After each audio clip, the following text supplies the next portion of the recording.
جرم کبھی نہیں جھکتا، قانون کے ہاتھ بہت لمبے ہوتے ہیں، انسان کو اپنے کیے کی سزا مل جاتی ہے، لیکن آج آپ کو میں جس پیشہ ور قاتل کی کہانی سنانے جا رہی ہوں، اس کے بارے میں نہ تو آج تک کسی کو پتہ چلا، نہ ہی وہ پکڑا گیا۔ تو دوستو، پی ٹی وی کی اس تازہ ترین ویڈیو میں آپ سب کو خوش آمدید۔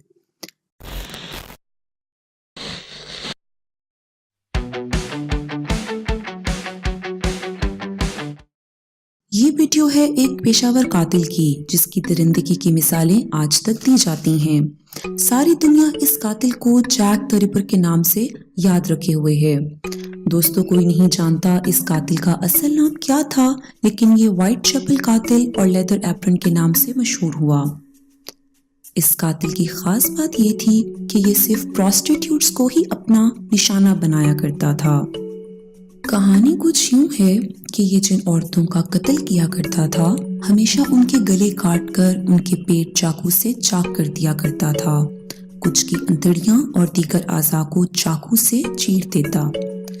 یہ بات 19ویں صدی کی ہے، جب لندن کے مشرقی حصے میں آبادی بڑھتی جا رہی تھی اور شراب اور منشیات کا استعمال بہت عام تھا۔ ویورز، تب ہی ان تمام قتل کا آغاز ہوا۔ 11 کے قریب قتل ایک ہی انداز میں ایک ہی علاقے میں کیے گئے اور انہیں تاریخ نے وائٹ چیپل مرڈرز کے نام سے یاد رکھا ہوا ہے۔ اس کے علاوہ 5 قتل جنہیں کینونیکل 5 کے نام سے جانا جاتا ہے اور مانا جاتا ہے کہ ان کا قاتل بھی جیک دی ریپر ہی تھا۔ جیک دی ریپر کا قتل کرنے کا انداز نہایت وحشیانہ اور سفاک تھا۔ ماہرین کے مطابق یہ درندہ پورا گلا کاٹتا، پیٹ میں مختلف اعضاء کی چیر پھاڑ کرتا، ان کے خاص اعضاء کی چیر پھاڑ کرتا اور پھر ان کے چہرے مسخ کر دیا کرتا تھا تاکہ وہ پہچانے نہ جا سکیں۔ 3 اپریل 1888 کو ایک اسمتھ نامی خاتون کو لوٹا گیا اور اس کے ساتھ جنسی زیادتی کی گئی۔ زیادتی کے بعد اس کے جسم میں نچلی جانب سے ایک نوکیلی چیز ڈالی گئی جس کے زخموں کی تاب نہ لا کر وہ اسی دن مر گئی۔ اسی طرح ایک اور خاتون ٹیبرم کو 39 زخم لگائے گئے۔ پولیس کے مطابق اس قتل میں بھی جیک دی ریپر کا ہی ہاتھ تھا۔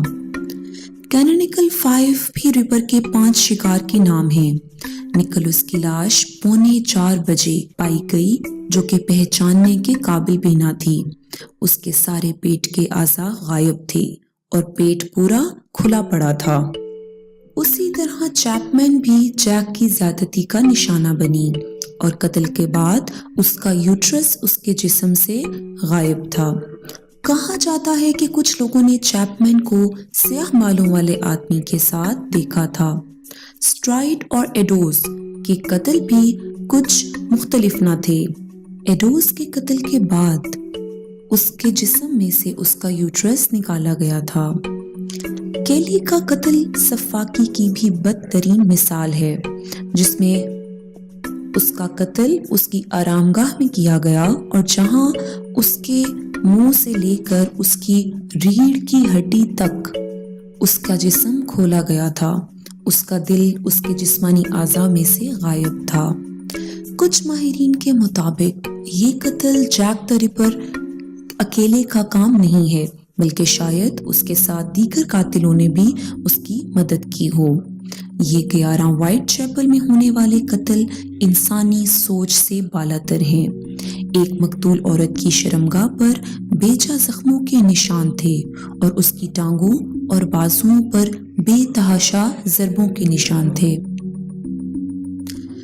دوستو، ان تمام قتلوں کی تفتیش کے لیے اس وقت وکٹوریہ ایج کی پولیس نے سر توڑ کر محنت کی، مگر اس ساری تفتیش نے سب سے بڑی رکاوٹ تب آئی جب نئے مقرر کردہ CID sir Robert Anderson Switzerland کے لیے چھٹی پہ تھے۔ بہت سارے لوگوں نے رضاکارانہ طور پر بھی جیک دی ریپر کو ڈھونڈنے کی کوشش کی کیونکہ وہ پولیس کے کام سے ناخوش تھے۔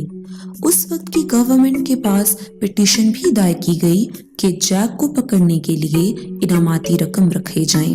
اور ساتھ میں پرائیویٹ ڈیٹیکٹیو بھی مقرر کیے جائیں۔ بہت سارے لوگوں کا کہنا تھا کہ قیمہ فروش، قصائی، سرجنز پر بھی خاص شک کیا گیا۔ لیکن افسوس کہ یہ قاتل کبھی بھی پکڑا نہ گیا اور آج بھی اس کی یاد میں لندن میں جیک دی رپر میوزیم کے نام سے اس کی یاد محفوظ ہے اور بچوں کو ڈرانے کے لیے اس کو بوگی مین کے نام سے پکارا جاتا ہے۔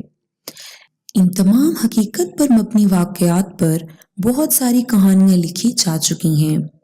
ناظرین، امید ہے کہ آپ کو یہ کہانی پسند آئی ہوگی۔